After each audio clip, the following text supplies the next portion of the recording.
নমস্কার বন্ধুরা, গল্পবিলাসীর গল্পের আসরে আপনাদের সবাইকে স্বাগত জানাই। আজ গল্পবিলাসীর নিবেদন শ্রদ্ধেয় গজেন্দ্র কুমার মিত্রের লেখা গল্প বড়শি। বুড়ো চন্দর বৈরাগীর বয়স কত তা ঠিক করে বলা শক্ত, তেমনি শক্ত অনুমান করা যে ওর এই নিত্য ভিক্ষা থেকে বাঁচিয়ে কত পয়সা সে জমিয়েছে। গত 20 বছর ধরে যারা ওকে দেখছে তারা জানে যে এই 20 বছরে অন্তত ওর চেহারার কোনো পরিবর্তন হয়নি, শুধু মাথার সামনের দিকে একটু টাক পড়েছে। তাই ভিক্ষায় বেরোবার সময় সর্বদা একটা পাগড়ি পরে থাকে। লম্বা চুল কখনো পাগড়ি থেকে বেরিয়ে কাঁধ পর্যন্ত এলানো থাকে, কখনো খোঁপার মতো ঝুঁটি বাঁধা অবস্থায় আত্মগোপন করে থাকে। চুল পাকাই বেশি, দাড়ি গোঁফও তাই। তবে দু একটা কাঁচা চুল বিচিত্র কারণে আজও তাদের মধ্যে মিশে থাকায় একেবারে তুষার শুভ্র হয়নি কোনোটাই। একটি চোখ কানা, ছেলেবেলায় মার অনুগ্রহ হয়ে নষ্ট হয়ে গিয়েছিল। বাকি চোখটাও দেখলে মনে হয় দৃষ্টিশক্তিহীন, আসলে কিন্তু তাতে ও বেশ দেখে। ধুতি হিন্দুস্থানি ধরনের পরা এবং হাঁটু পর্যন্ত ঝুল একটি পাঞ্জাবি, এই ওর চিরকালীন পোশাক। পাঞ্জাবিতে তালি থাকে, ধুতিতেও সেলাইয়ের অভাব নেই, কিন্তু তবুও সাবান কাচা থাকে বলে খুব ময়লা দেখায় না। পাঞ্জাবিটা ও এক হিন্দুস্থানি ভদ্রলোকের বাড়ি থেকেই চেয়ে আনে বরাবর। তার বাতিল করা জামা, সুতরাং চিরদিনই এক রকম থাকে।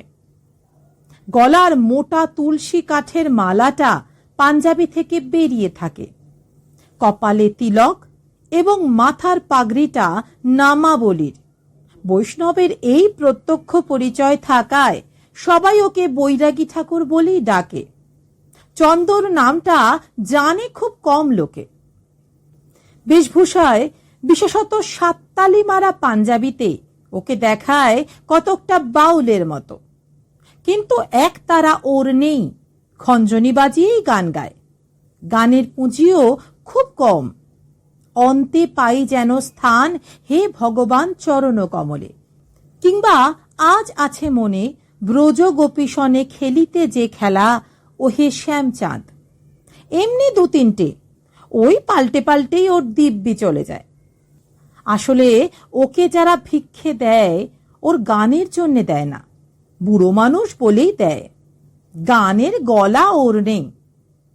হ্যাঁ, গলা ছিল বটে ওর বষ্টমীর। ব্রজদাসীর গলার কথা আজও এখানকার বহু লোক আলোচনা করে। পেটে খাটো, শ্যামবর্ণের, অত্যন্ত সুকুমার ধরনের চেহারা এবং তেমনি বাঁশির মতো মিষ্টি গলা। এই জন্যে ব্রজদাসী বেরোলে তখনকার দিনেও লোকে স্বেচ্ছায় আনি দুয়ানি ভিক্ষে দিত। ব্রজদাসীকে চন্দর বৈরাগী কিনেছিল নগদ 21 টাকায়। তখন ওর 11 বছর বয়স। তারপর বছর 2 মানুষ করার পর একদিন কণ্ঠী বদল করে নিল। সেই থেকে সে নিশ্চিন্তই ছিল। দুজনের যা রোজগার হতো তা সবই থাকতো চন্দরের কাছে। ভিক্ষেও করে আনতো, আবার রান্না বান্নাও করতো ব্রজদাসী। বেশ আরামেই দিন কাটতো। সারা বিকেল এবং সন্ধে বৈরাগীর কাজের মধ্যে ছিল রঙ্গরস করা। বৈরাগীর অবশ্য তখনই বেশ বয়স হয়েছে, যদিও চুলে দাড়িতে এতটা পাক ধরেনি, কিন্তু তাতে ব্রজদাসীর খুব দুশ্চিন্তার যে কারণ ছিল বলে জানা যায়নি। যত গোল বাঁধল ভিকনে মিস্ত্রি ওর পেছনে লাগায়। ভিকনের বয়স কম। ব্রজদাসীকে তার চোখে যেমন ভালো লেগেছিল, ওর চোখেও তেমনি ভিকনেকে মন্দ লাগেনি। সেই প্রথম কুমন্ত্রণা দিলে, রোজগার তুই বেশি করিস বেজ, আবার তুই সৃষ্টির কাজ করে খেটে খেটে মরিস কেন? তাছাড়া ও বুড়ো কি কম টাকা জমিয়েছে? তুই এবার থেকে বসে খাবি।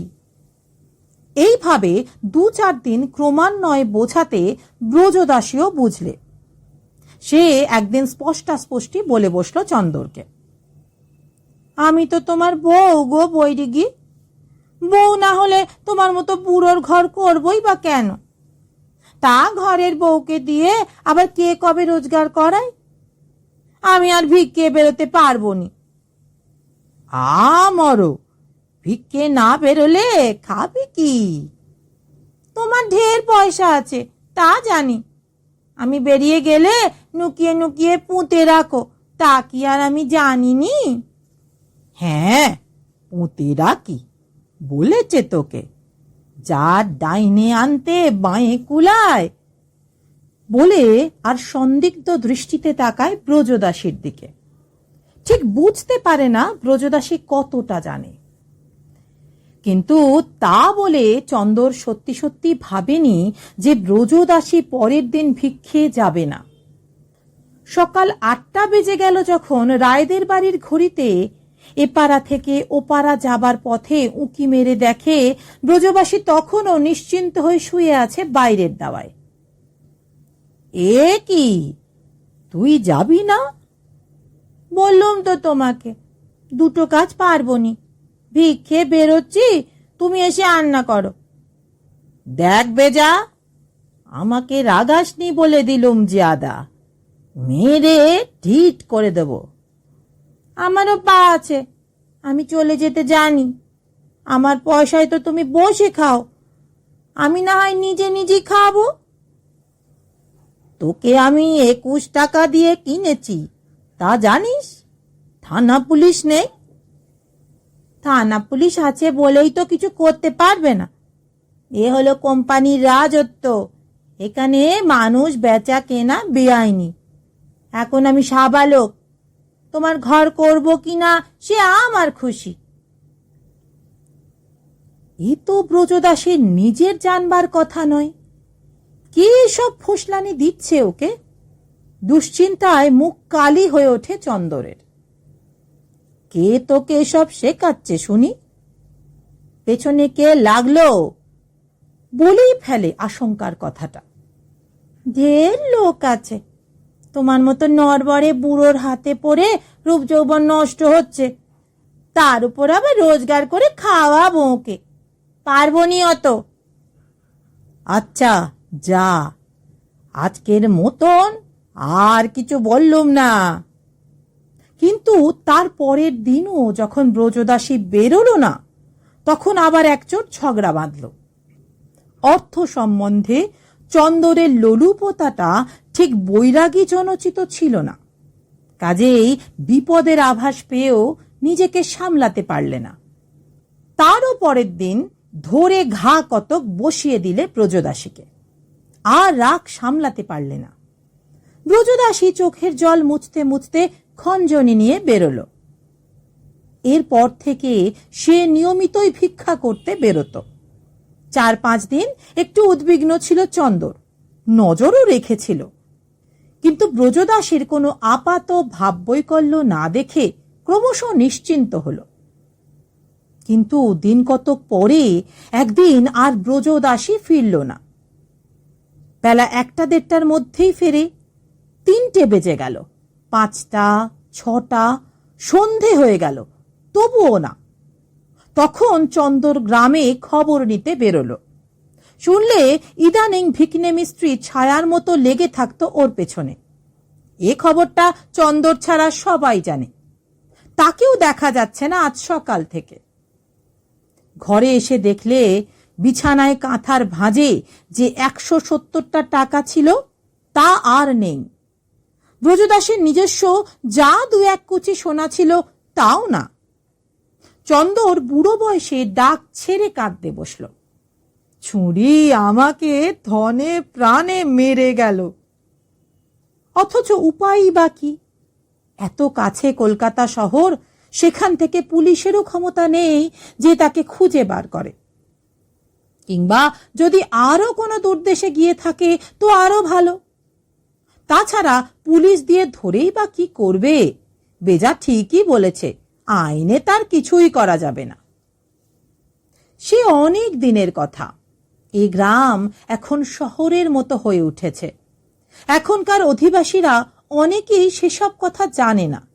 অন্তত 20 বছরের কথা হলো। দু একজন খুব প্রাচীনা এখনো মধ্যে মধ্যে গল্প করেন। কি গানই না গাইতো বেজা, যেন বাঁশির মতো গলা ছিল। তাই এতদিন পরে হঠাৎ এই গ্রামেই আবার বেজা ফিরে আসবে তা কে জানত? আর কেউ চিনতেও পারেনি। চন্দরও প্রস্তুত ছিল না এ বিস্ময়ের জন্যে। ভোরবেলা প্রস্তুত হয়ে বেরিয়ে দাওয়ায় দাঁড়িয়ে পাগড়ি বাঁধছে চন্দর। বেড়ার আগরটা ঠেলে কে একটি স্ত্রীলোক ভেতরে এসে ঢুকল, সঙ্গে 12-13 বছরের একটি মেয়ে। কে কে গা তোমরা? একটু তীক্ষ্ণ কণ্ঠেই প্রশ্ন করে চন্দর। আমি গো বৈরিগি, চিনতে পারছো না? কে কে? তীক্ষ্ণতর কণ্ঠে বলতে বলতে সিঁড়ি বেয়ে নেমে আসে চন্দর। আমি বেজদাসী। ব্রজদাসী? স্তম্ভিত হয়ে তাকিয়ে থাকে চন্দর। এ কি ছিঁড়ি হয়েছে ওর! মাথার চুল সব পেকে গেছে, তাও যা আছে তাতে টাক ঢাকে না। সেই বিরল কেশের মধ্যে দিয়ে চকচক করছে মাথাটা। গায়ের চামড়া গেছে কুঁচকে, কি সব ঘা হাতে পায়ের গাঁটে। পরনের কাপড়টা যৎপরণাস্থি ময়লা ও ছেঁড়া। দারিদ্র ও অত্যাচারে যেন বুড়ি হয়ে গেছে সত্যি সত্যি, অথচ চন্দরের চেয়ে কত কম বয়স ওর। বোধহয় ওর মনের কথাটা কেড়ে নিয়েই ব্রজদাসী বললে, বেশ আছো তুমি বৈরিগি, ঠিক তেমনই আছো। কে বলবে তোমার বয়স হয়েছে? আর আমি দেখো না, একেবারে বুড়ি হয়ে গেছি। অন্যদিকে মুখ ফিরিয়ে চন্দর বললে, ওসব কথা বলে আর লাভ কি? সুখে থাকবি বলেই তো গেছলি। সুখের চূড়ান্ত তো হয়েছে দেখছি।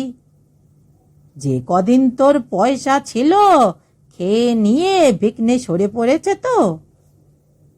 সে হারামজাদা তো মোটে 3 মাস ছিল, তারপর না, সেসব কথা থাক। সে লম্বা ফিরিস্তি, সে দুঃখের কথা শুনে আর কি করবে? পাপ করেছি, তার ফল ভোগ করছি। তারপর আবার এখানে কি মনে করে?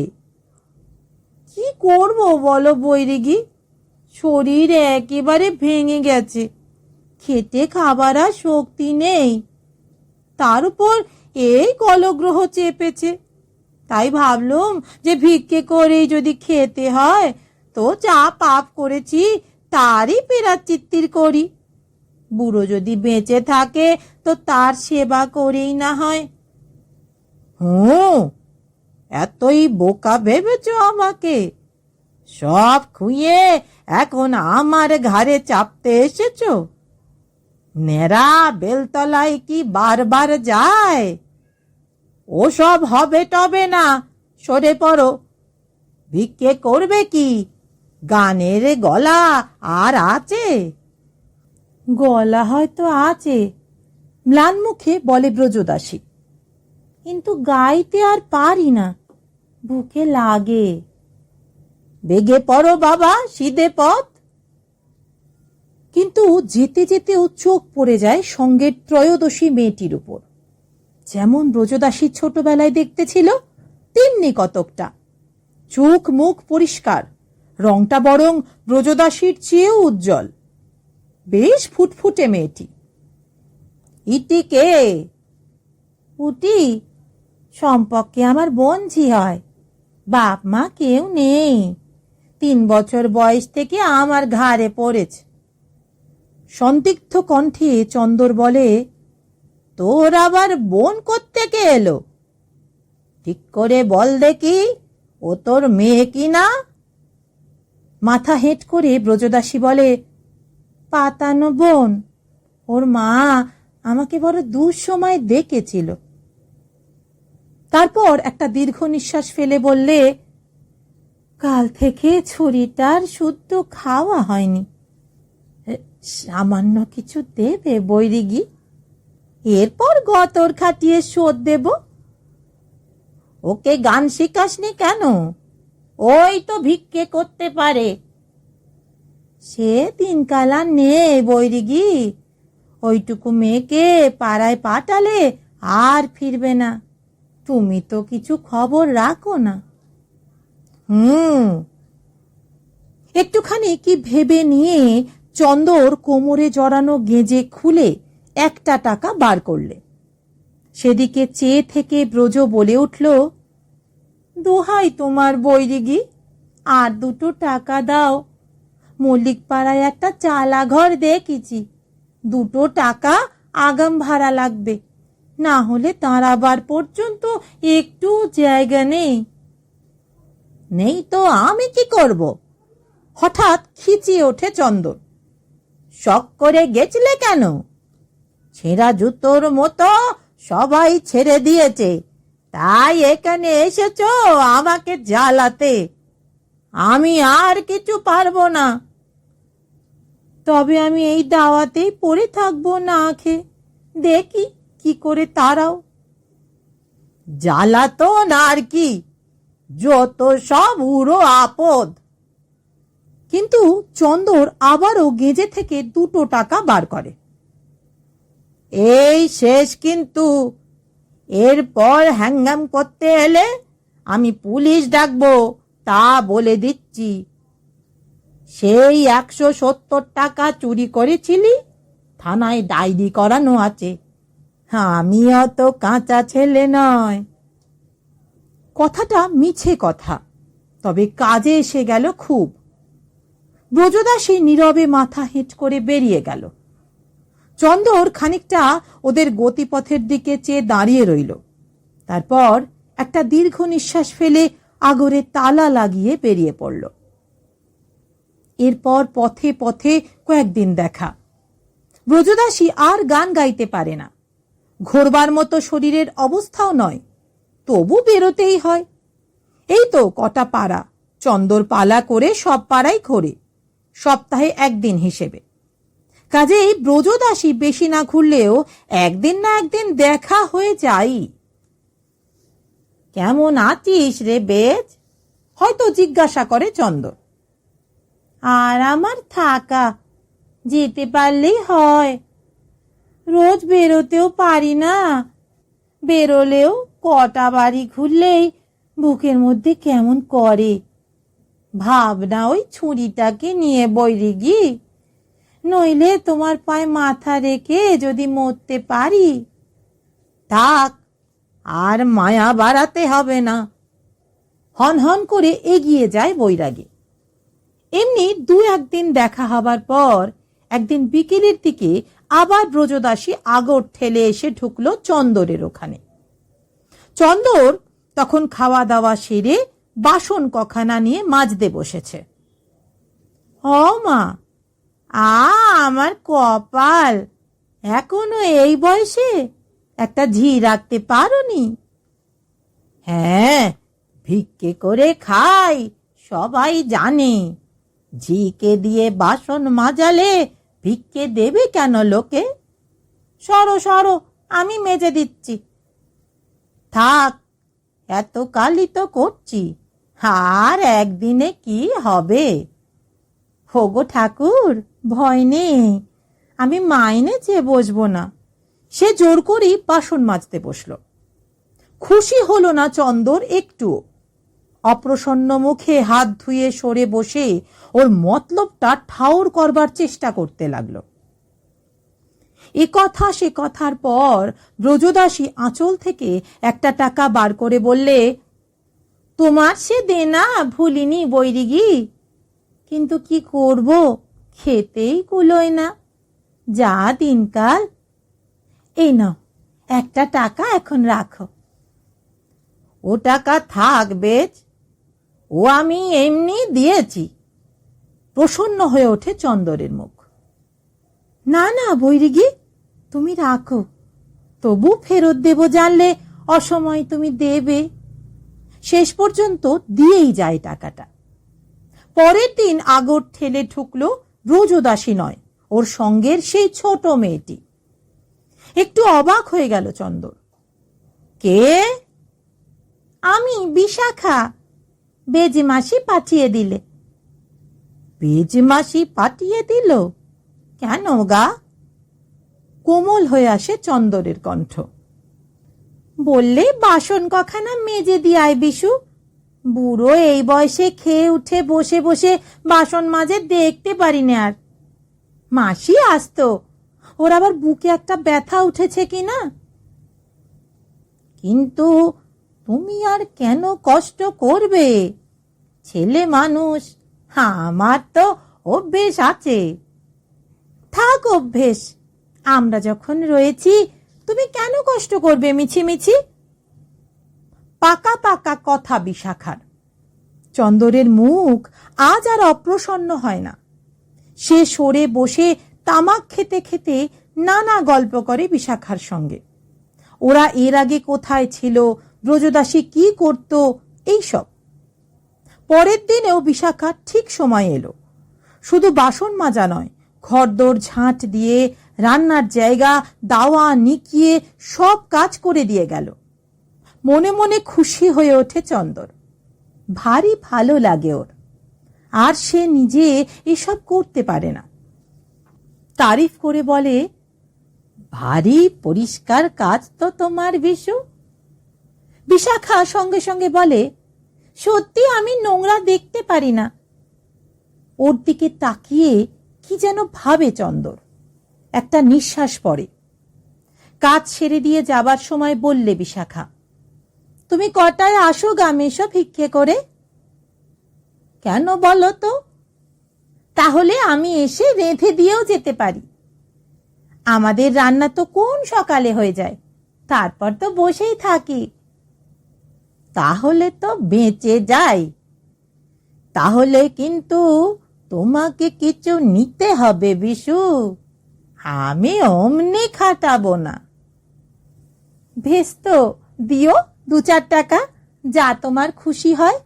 সে তো ভালোই, উদার ভাবে বললে বিশাখা। চন্দর যেন 20 বছর আগের দিনগুলো ফিরে পায়। মুখে মুখে ভাত, তামাক, পান সব, একটু কিছু করতে হয় না। নিপুণা গৃহিণীর মতোই বিশু সব কাজ করে দেয় পরিপাটি করে। ওর দিকে চেয়ে ব্রজদাসীর কথা মনে পড়ে চন্দরের, কিন্তু এ যেন তার চেয়েও কাজের, তার চেয়েও চটপটে। তুই গান শিখবি বিশু? একদিন জিজ্ঞাসা করে। শিখতে তো ইচ্ছে যায়, মাসি আগে আগে শেখাতো, এখন আর পারে না। কই একটা গান শোনা তো। একটা গান গায় বিশাখা। ব্রজদাসীর মতো অত মিষ্টি না হলেও গলা ভালো। গান শুনে স্থির হয়ে বসে থাকে চন্দর। কত কি যে ভাবে, কত কি ছবি এঁকে যায় ওর মনে।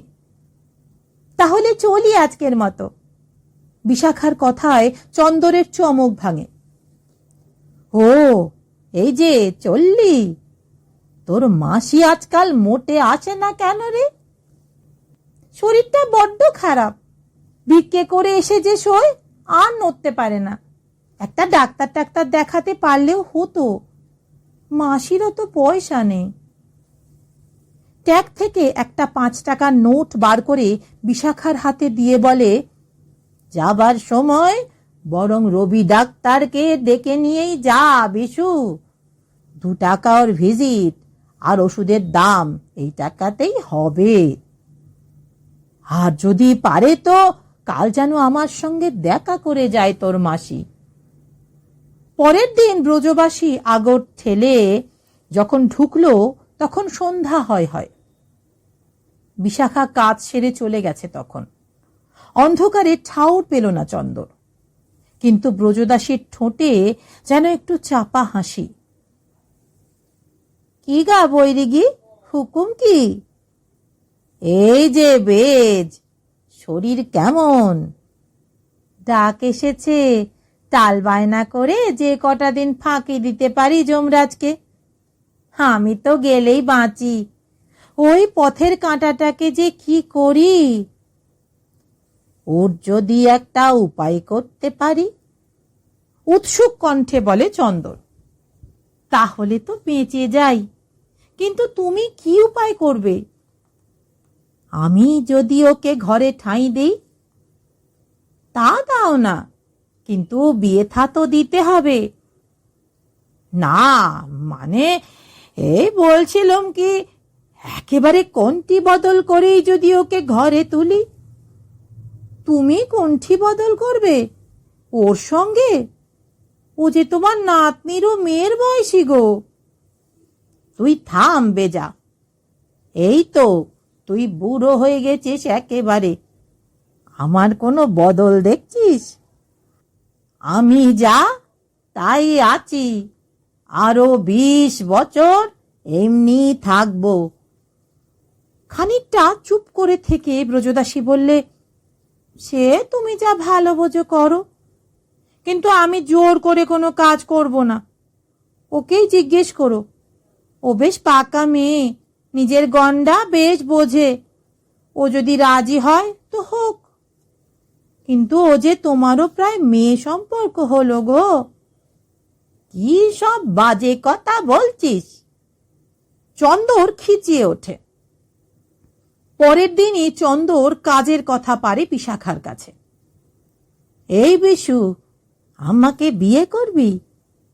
ধ্যাৎ, কেন রে, কি হলো?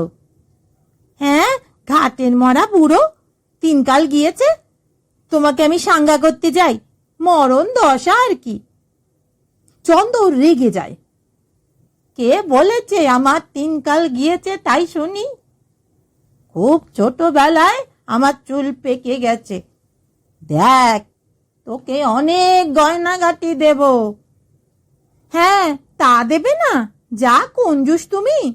মাসি ভিক্ষে করতে চাইনি বলে তুমি ধরে ঠেঙিয়েছিলে, এখন মতলব আমাকে দিয়ে ভিক্ষে করাবে। পাগল নাকি? সেদিন আর এখনকার দিন? তোকে ভিক্ষে পাঠাতে পারি? দেখ, ভালো করে ভেবে দেখ, তোর মাসির তো এই অবস্থা। এখন যায় তখন যায়, তারপর তুই দাঁড়াবি কোথায়? তোমারই বা কি ভালো অবস্থা? যদি কাল চোখ বোঝো তো আমি দাঁড়াবো কোথায়? কিংবা 6 মাস যদি ভোগতো? ওরে, সে ভাবনা করিসনি। তারপর গলা নামিয়ে বলে, সে যা রেখে যাব তোকে জন্মে আর ভাবতে হবে না। তাছাড়া এই বাড়ি তো রইলই। খুব যে মুখে লাখ 85 করছো। ভিক্ষে তো সম্বল, কত টাকা জমিয়েছ তাই শুনি? আচ্ছা, যদি তোকে দেখাতে পারি যে অনেক টাকা আছে, আমাকে বিয়ে করবি? করব, কিন্তু অনেক গয়না দিতে হবে। আমার যা খুশি খরচ করব, তখন খ্যাঁক খ্যাঁক করতে পারবে না। ঝোঁকের মাথায় ওর হাত দুটো ধরে বললে চন্দর, সবই তো তোর বিশু, যা খুশি তাই করবি, তাতে আমার কি? তবে রাখতে পারলে আকেরে তোরই ভালো। বিশু বলে, দেখি তোমার কত টাকা। তার আগে ওই তুলসী তলায় চল, গাছে হাত দিয়ে বল, তাহলে আমাকে বিয়ে করবি? করব করব করব। তবে একটু দাঁড়া, সন্ধে হোক। সন্ধ্যার মুখে ঘরের দোর বেশ করে বন্ধ করে কপাটের খাঁজে কাপড় গুজে দেয় চন্দর। হ্যারিকেন লণ্ঠনটা তুলে বিছানার কাছে এসে বলে, ওই কাঁটাগুলোর ভাঁজ তুলে তুলে দেখ। বিশাখা একটার পর একটা ভাঁজ তোলে, আর দেখে অবাক হয়ে যায়। পরতে পরতে 10 টাকার নোট সাজানো। সে যে কত তা বিশাখা হিসেবও করতে পারে না। শুধু লোভে ওর চোখ জ্বলতে থাকে। সেখান থেকে ঘরের কোণে যায়, সেখানে ঠাকুরের চৌকিটা সরিয়ে একটা ছোট শাবল দিয়ে মাটি খোঁড়ে চন্দর। খানিক পরেই বেরোয় একটা মস্ত বড় বিস্কুটের টিন। টিনের ঢাকা সরিয়ে দেখা যায় সেখানে গিনি, কাঁচা টাকা, সোনার বাঁট। দেখলি, বিশ্বাস হলো? এমনি অনেক আছে, বিয়ে হোক সব দেখিয়ে দেব। এসব আমাকে দেবে? নিঃশ্বাস রোধ করে বলে বিশাখা। সবই তো তোর। বিশাখা কেমন যেন অন্যমনস্ক হয়ে পড়ে। সেভাবেই বলে, তা হোক বৈরাগী, এত টাকা জমাতে নেই, ভোগ না করলে টাকা ভোগে আসে না। বিয়ের সব কথা পাকা হয়ে যায় ব্রজদাসীর সঙ্গে। ব্রজদাসী গো ধরে, আমাকে 102 টাকা দিয়ে দাও বৈরাগী, আমি বৃন্দাবন চলে যাই। এখানে থেকেই বা কি করব? কে দেখবে? যে দেখতে পারত তাকে তো কেড়ে নিলে। দরদস্তুর করে চন্দর 150 টাকায় রফা করে। তাছাড়া কণ্ঠি বদলের খরচা। কাজটা খুব চুপি চুপি সারা হলো। লোকে শুনলে কি বলবে? এখনকার ছোঁড়া রাজা হয়েছে, হয়তো বাগড়াই দেবে। 5-6 দিন আর ভিক্ষে বেরোয়নি চন্দর। কিন্তু শুধু বসে খাওয়া ওর পোষায় না। বিশাখা ওর গলাটা জড়িয়ে ধরে বললে, কি হবে বৈরাগী আর ভিক্ষে করে? চিরকালই তো খেটে খেলে, দিন কতক আমার সেবা নাও না। এই আদরে চন্দরের চোখে জল এসে যায়, কিন্তু তবু সে ঘাড় নেড়ে বলে, তুই বুঝিস না বিশু, চিরকাল খেটে খাচ্ছি বলে শরীরটা আছে, বসে খেলে আর হজম হবে না, একেবারে দেহ ভেঙে যাবে। তাছাড়া আজ যদি ভিক্ষে বন্ধ করি, লোকে ভাববে অনেক টাকা করেছি, ঘরে ডাকাত পড়বে। আমি গেলে তুই তখন অন্য একটা ছোঁড়া দেখে কণ্ঠি বদল করিস, তখন মজা করে বসে খাস। চন্দর সেদিন কিন্তু সকাল করে ফেরে, পরের দিনও। কিন্তু তারপর থেকে এতকালের অভ্যাস ওকে টেনে নিয়ে যায় সেই 1-1:30 বাজে ফিরতে। এর মধ্যে জন্মাষ্টমী এসে পড়ে। পাশের গ্রামে চৌধুরীদের ঠাকুর বাড়ি নন্দোৎসবে খুব ভোজ হয়। বৈরাগীর নিমন্ত্রণ থাকে প্রতি বছরই। বিশাখা বায়না ধরে, আমি যাব এবার তোমার সঙ্গে বৈরাগী। পাগল হয়েছিস তুই? আমি যে কোনটি বদল করেছি কেউ জানে না। তাছাড়া তোর মতো ছেলে মানুষকে, না না, আমি বরং তোর জন্যে কখানা মালপো চেয়ে আনবো খন। মালপো, চাটনি আর ছানার পোলাও, সে আমি ঠিক আনবো, দেখিস। ফিরবে কখন? একটু ভেবে চিনতে বলে, তা 4-5টার কম নয়, সন্ধেও হতে পারে। সন্ধেই হয়ে গেল।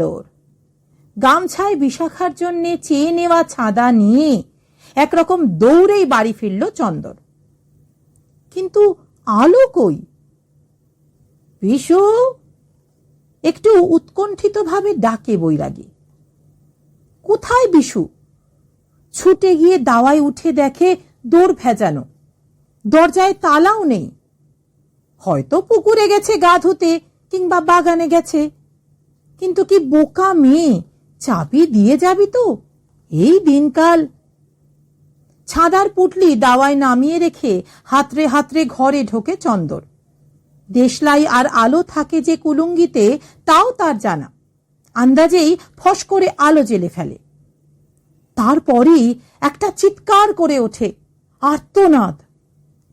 বিছানা চারিদিকে ছড়ানো, ঘরের 4 কোণ খোঁড়া, 3টে খালি টিন আর একটা ঘটি পড়ে আছে। ওর এত কালের এত কষ্ট করে জমানো সম্পদ, তার আর বোধহয় কিছুই নেই। একবার চিৎকার করে উঠে খানিকটা স্তম্ভিত হয়ে দাঁড়িয়ে থাকে চন্দর। তারপর আর একবার চিৎকার করে, আরো বুক ফাটা, আরো মর্মান্তিক। ওর ঘর গ্রামের একেবারে এক প্রান্তে, খুব কাছাকাছি কোনো বসতি নেই। মল্লিকদের আমবাগান মূল গ্রাম থেকে বিচ্ছিন্ন করে রেখেছে ওকে, তাই কেউই ছুটে এলো না সে চিৎকারে। শুধু নিশীথ রাত্রের নিস্তব্ধতায় সেই চিৎকার প্রতিধ্বনিত হয়ে এসে ওকেই যেন বিদ্রুপ করতে লাগলো। এতক্ষণ শুনছিলেন গজেন্দ্র কুমার মিত্রের লেখা গল্প বড়শি। গল্পটি কেমন লাগলো কমেন্ট করে জানাবেন। গল্পটি ভালো লাগলে লাইক করে দেবেন এবং আপনার পরিচিত জনের মধ্যে শেয়ার করে দেবেন। ভিন্ন স্বাদের আরও নতুন নতুন গল্প শুনতে এই চ্যানেলটিকে কাইন্ডলি সাবস্ক্রাইব করে পাশে থাকবেন। ধন্যবাদ।